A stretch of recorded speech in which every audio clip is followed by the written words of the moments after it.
Pochampally Srinivasa Reddy add అది ఈయన ఇచ్చాడు. ఓ మొత్తం యాడ్ పేపర్ అంతా ఈయననే గుర్తుపట్టాడు. అది వెలుక్కిచ్చిండు మళ్ళా. సో కేసీఆర్ కేటీఆర్ ఏమంటారు, జనహృదయ నేతకు స్వాగతం సుస్వాగతం అంటూ ఉన్నారు.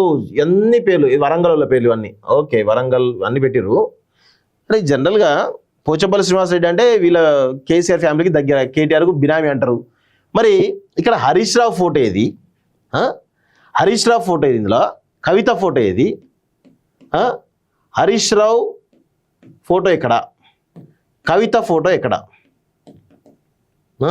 అంటే ఇండైరెక్ట్గా కేటీఆర్ ఆదేశాలతో ఆ ఫోటోలు పెట్టలేదా?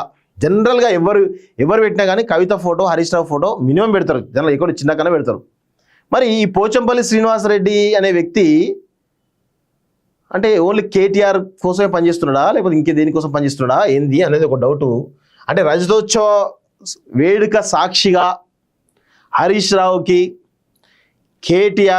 కవితకి అవమానం జరిగినట్టే చాలా స్పష్టంగా అర్థమవుతా ఉంది. వాస్తవంగా హరీష్ రావును తొక్కడానికి, లేదంటే ముఖ్యంగా కవితను ఈరోజు ఢిల్లీ లిక్కర్ స్కామ్లో ఇరికించడానికి సంతోష్ రావుతో పాటు ఈయన పాత్ర వీళ్ళందరి పాత్ర ఉంటుంది. 100% ఆమెను ఎన్ని రకాలుగా ఇబ్బంది పెట్టాలో అన్ని రకాలుగా ఇబ్బంది పెడతా ఉన్నారు వీళ్ళంతా కూడా. ఇప్పుడేమో రజతోత్సవ సభ సాక్షిగా వాళ్ళిద్దరిని అవమానిస్తున్నట్టు కనబడతా ఉంది ఈ యొక్క పేపర్ యాడ్ అయితే చాలా స్పష్టంగా కనబడుతుంది. మరి ఇవాళగా కనీసం విలువ అనేది, కనీసం మినిమం విలువ అయితే ఇవాళగా లేదు, అది కూడా లేదు. మరి ఇంకేముందా యాడ్? ఇది ఒకటేనా? ఒకటి యాడ్ రజతోత్సవ సభ చూడండి. ఇగో ఇందులో కూడా వద్దిరాజు రవిచంద్ర ఇచ్చినటువంటి యాడ్లో కూడా కవిత హరీష్ రావు పేర్లున్నాయి. కానీ ఇక్కడ చూడండి వెలుగులో ఈ పోచంపల్లి శ్రీనివాసరెడ్డి అనే వ్యక్తి ఇచ్చినటువంటి యాడ్ మళ్ళీ వాళ్ళ కుటుంబ సభ్యుడే అంటారు అందరూ ఎనాలంటే. సో దీనిలో హరీష్ రావు కవిత పేర్లు ఉండవు. కానీ ఇక్కడ నమస్తే తెలంగాణలో ఇచ్చినటువంటి యాడ్లో చూడండి ఎంత దారుణంగా ఉందో. కవిత ఫోటో ఉంది, హరీష్ రావు ఫోటో ఉంది. కానీ పోచంపల్లి శ్రీనివాసరెడ్డి ఇచ్చినటువంటి యాడ్లో మాత్రం లేదు.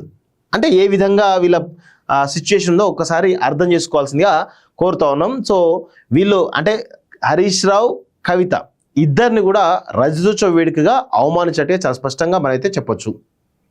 ఇదంతదే ఈయన పెట్టిండేమో, ఈయన కవిత ఫోటో లేపేసిండు. పల్లా రాజేశ్వరరెడ్డి ఏమో కవిత ఫోటో లేకుండా కవితను అవమానించిండు.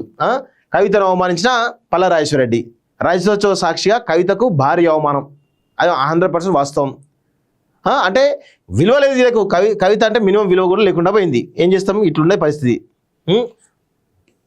ఇగో ఇంత పెద్ద ఎత్తున భారతదేశంలో యుద్ధం జరుగుతూ ఉంటే వీళ్ళు మాత్రం ఈ రజతోత్సవ సభను కోసం అది చేస్తూ ఉన్నారు. విదేశాల్లో ఉన్నత విద్యను చదువుకోవాలని అనుకుంటున్నారా? అయితే వెంటనే ఫ్లైగ్రాడ్ ఓవర్సీస్ ఎడ్యుకేషన్ కన్సల్టెన్సీని సంప్రదించండి. మీ విదేశీ కలలను సాకారం చేసుకోండి. ఫ్లైగ్రాడ్